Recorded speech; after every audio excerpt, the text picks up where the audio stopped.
Hey guys, welcome back to my channel. If you guys are new, my name is Rebecca Varney.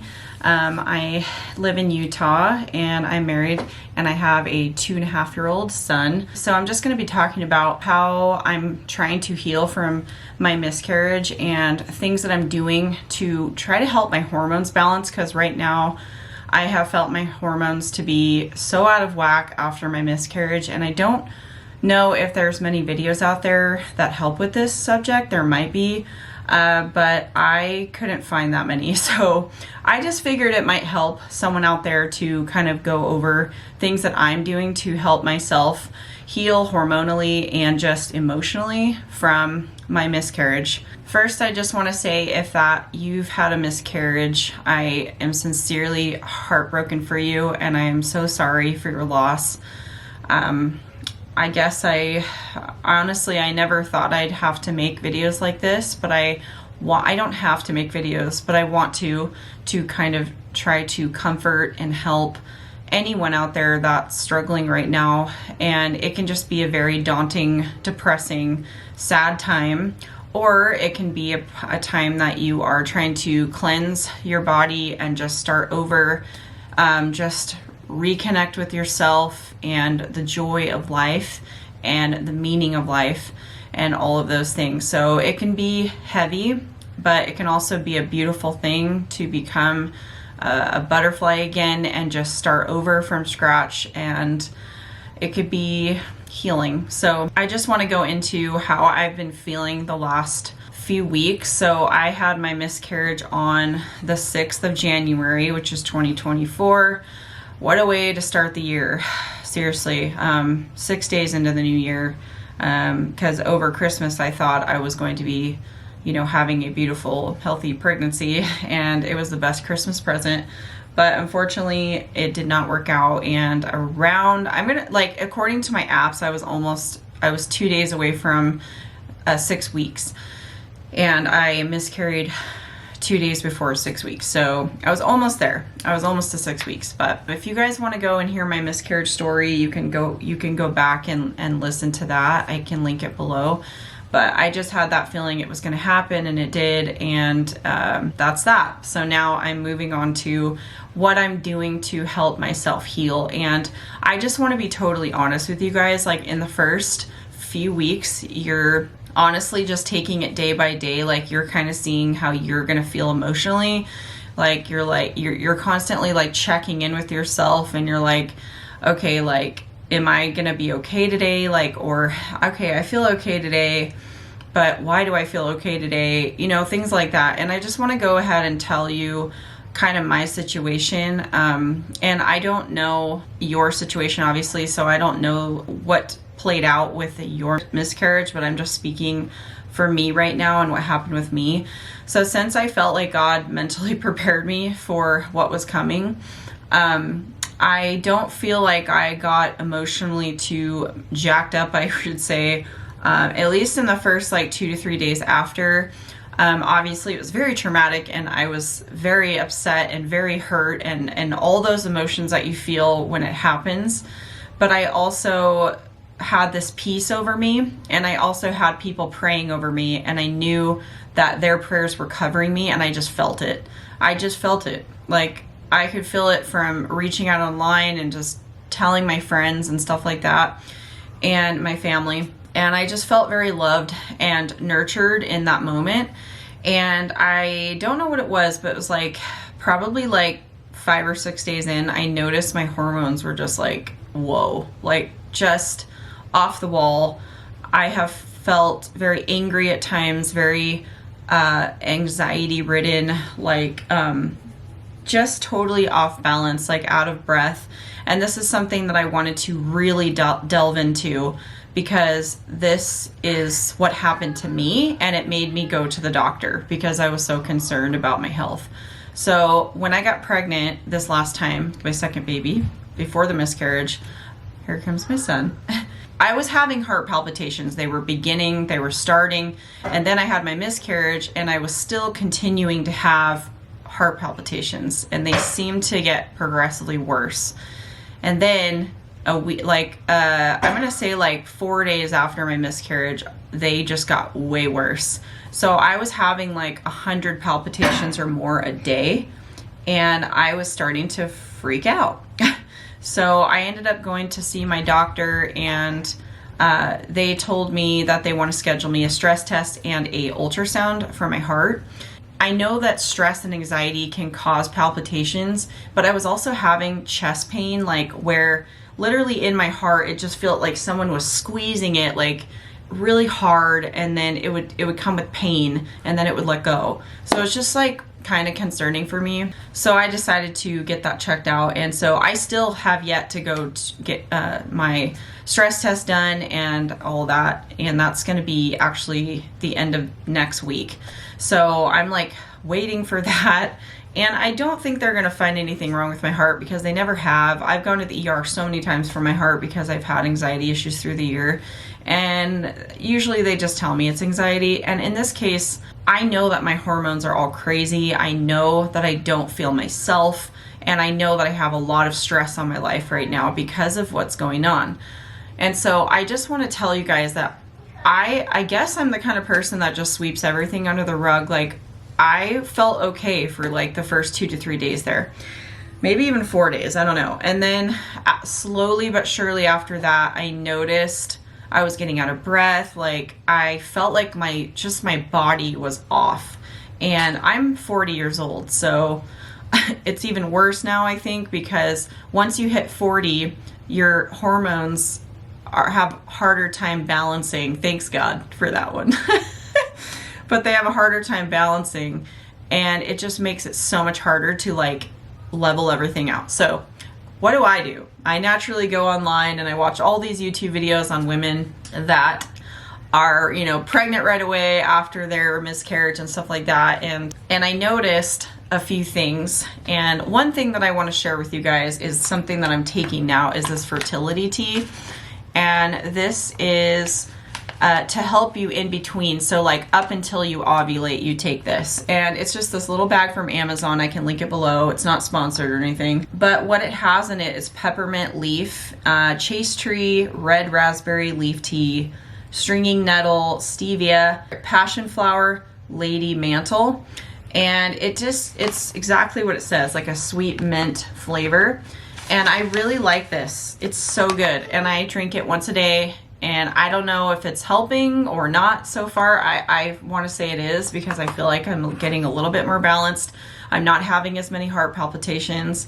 It's been about a week and a half, going on 2 weeks. So obviously there's been quite a few days there where I'm just trying to recover and everything. So that's something I'm doing. I'm also taking a few supplements like ashwagandha. I'm taking garlic and oregano. I read somewhere that that can help with heart palpitations. So that's something that I'm doing. I kind of went into the supplements that I'm taking in my last video, but I can share again. I'm just taking a prenatal, an organic gummy prenatal, because all the other ones make me sick. And I'm also taking the seed supplement, which is a pre and probiotic. Obviously vitamin D, vitamin C. I'm taking magnesium glycinate. So this is another one that I truly think is the best thing out there for stress and anxiety. So take magnesium glycinate like before you go to bed. I used to take it during the day too, just to calm myself. One time I took 2 at once, and that was a mistake because it made me feel very, very weird and relaxed. But when you take 1, you don't even notice it, you know, at a time. But always take it with food. And you can I get the Pure brand from Amazon, because I like their brands, because I feel like it's pure and it's not gonna have a bunch of fills and additive stuff in it. And another thing is I wanted to share with you guys is a couple books, like little things that I'm doing to kind of like get my mind in a place where I'm trusting in the Lord and just leaning on Him right now, because I truly am. I mean, the other night I was just struggling so bad trying to fall asleep, and it's still ongoing, and I'm struggling with this now. And that's why I'm making this video, is because I'm telling you what is helping me, because I am feeling better. But at night it's the hardest. I don't know why, but you guys can probably relate with that too, maybe. but I just think about things at night. So this is a devotional that I saw some girl on YouTube talk about, and it's called New Morning Mercies by Paul David Tripp, and it's the daily gospel devotional. And I like it because literally it's like one page that you read, and then you go and you can look at the verse down there if you want to in the Bible. But I like this one because it helps me just kind of focus on God again and not focus so much on worry and stress. And then I also had this book given to me by a close friend, and it's the Trade Your Cares for Calm. And it's literally like you can read one thing a day, and it's so small, you know? And I just like it recenters me and helps me remember that I'm not alone and I'm gonna get through this, and there are promises on the way. So those are a couple things that I'm doing. I can still tell that my hormones are all over the place. I'm very quick to get angry, quick to get emotional. I have been fighting with my husband quite a bit because of my hormones, and I just have to tell him like, hey, like I'm going through it right now. Like I just need your support. I don't want to talk about fun, like money. I don't want to talk about anything that's stressful. And if you have to sit down with your spouse, and hopefully they'll be understanding of your situation, and you can sit down with them and just be like, this is what I need right now. Like I need that emotional support because I am going through so much right now hormonally, and I can't, like every argument is going to be so like over the top when it doesn't need to be, and for obvious reasons. So if that's something that you need to do, then I would talk to your person, the one you're with, and just explain, because it is a hard time. It's a very trying, hard time. I don't know exactly when I'm going to be reaching the other side of the hill, but I do want to talk about how we are going to be trying to conceive again, and that's something that is, it's very sensitive, just because it is, right? Like you guys know, if you're excited about it, right? Like you're so excited about the fact that you could be pregnant again, and you just want to feel those emotions again, like that excitement. But then like once you possibly get pregnant, that you're gonna feel those thoughts, like those fearful thoughts. But I did watch a video the other day. I always watch videos. I watched a video on this girl talking about how if you get pregnant and you are starting to have those thoughts like, oh my gosh, like what if this happens again and stuff like that, she reminded us in the video that it is not going to change your outcome. So you can sit there and worry till the cows come home, but your situation's not going to change. Like it's not up to you, what happens to you. So I say, be excited. The Lord says, fear not, and be joyful. Always be joyful, and be in prayer and trusting in Him. And that's what we're supposed to do. We're not supposed to be constantly worrying about the next day and stuff like that. Granted, I know that there will be some worry for me, but this is why I get these devotionals and stuff, so I can like recenter my thoughts, right? Because God is in control, and His children are His children. If He wants to take our children home, that's His call. You know what I mean? And our bodies know what to do. Our bodies are very, very aware of what is right and what isn't.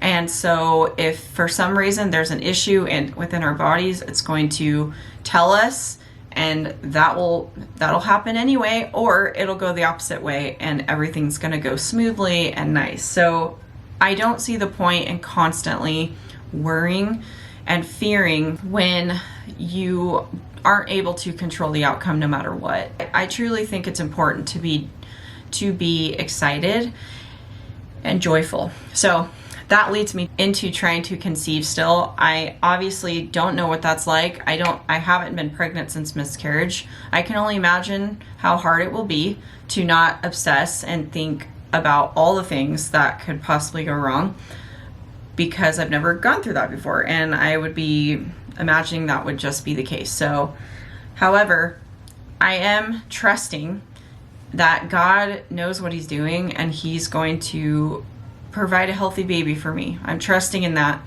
And I don't know if it'll happen, but I do trust that. And so I'm just doing my part, you know, with like these teas. I'm doing my part with just trying to get my hormones balanced again. I did get my iron levels checked because I was told on a Facebook group to that are for women 35 and up in pregnancy to get that looked at, and it's all normal. The only thing I'm waiting for now is my thyroid, and I'll have to update you guys later on that if that is good to go or not. And if something is wrong with that, then I'll definitely share. I also still have h. pylori, which is a stomach bacteria. It's very aggressive. I'm pretty sure I still have that, and that's something that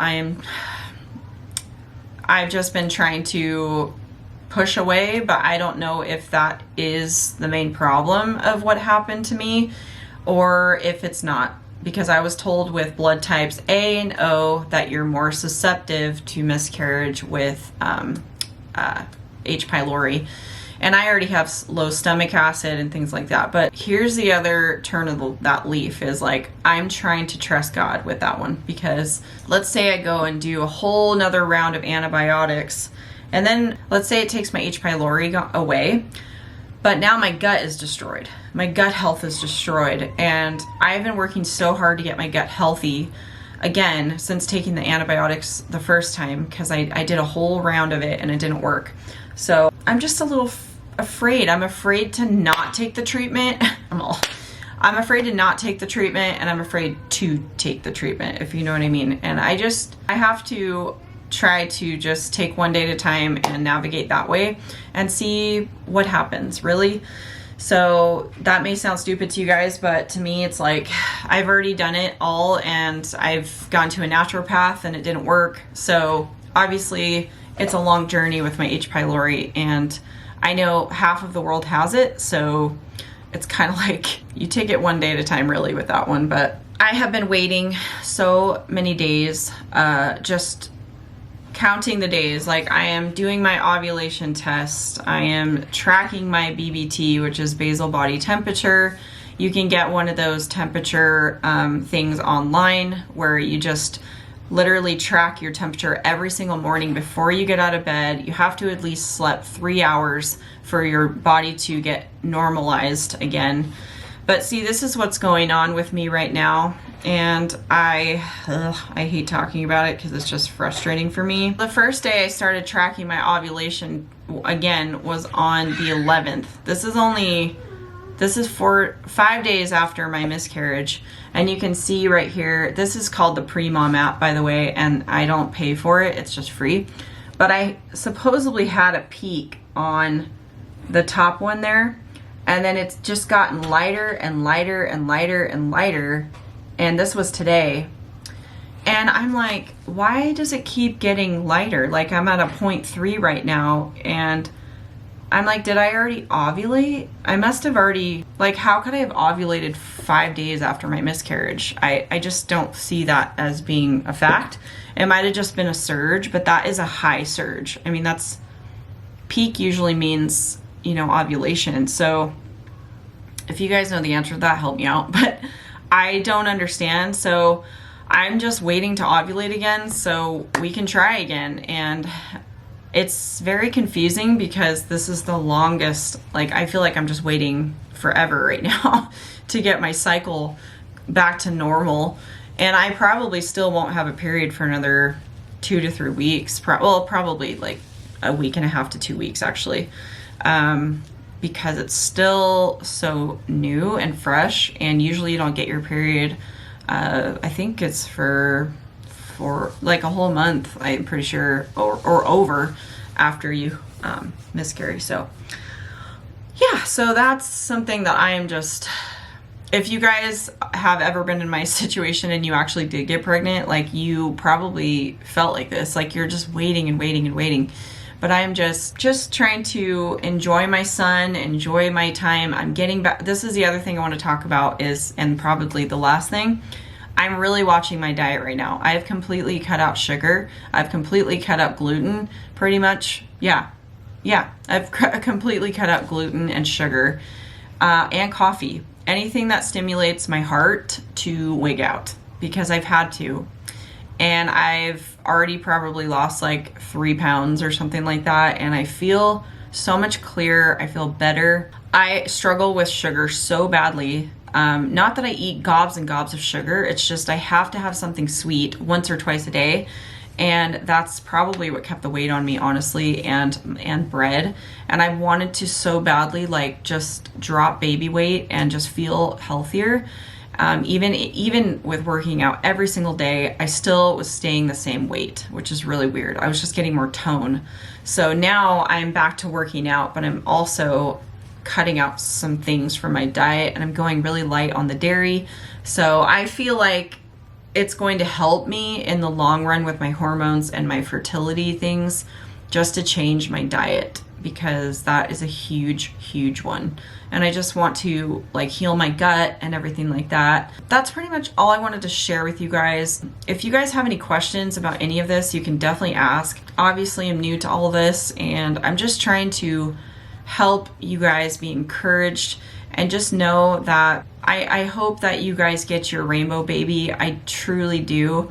And I have this little heart right here, and it says you are loved, and it says John 3:16. So that's for you, just to know that you guys are loved today. And if you don't have an understanding partner right now, I just want to say that I'm so sorry that you have to go through that, and I hope that they truly start to understand, and hopefully you have a friend or a family member that can be there for you. My husband is. I'm not trying to say he's not. So I do have a partner that's understanding, but I'm just saying, if you for some reason don't have anyone in your corner right now, whether it be a friend, family, partner, I just want to say my heart goes out to you, and just please pray. Like, just trust God in this and know that you're gonna be okay. And I hope that you can comment on this and say you got your rainbow baby, or comment in a little bit, or share with me on Instagram. I don't care. You guys can talk to me anywhere. I'm on Facebook, Instagram, everywhere really. So, all right, you guys, well, thank you so much for watching. I hope this was informational. I hope it was helpful and encouraging to you. And if you haven't already, please subscribe and give this video a thumbs up, and I will talk to you guys on the next video. Bye.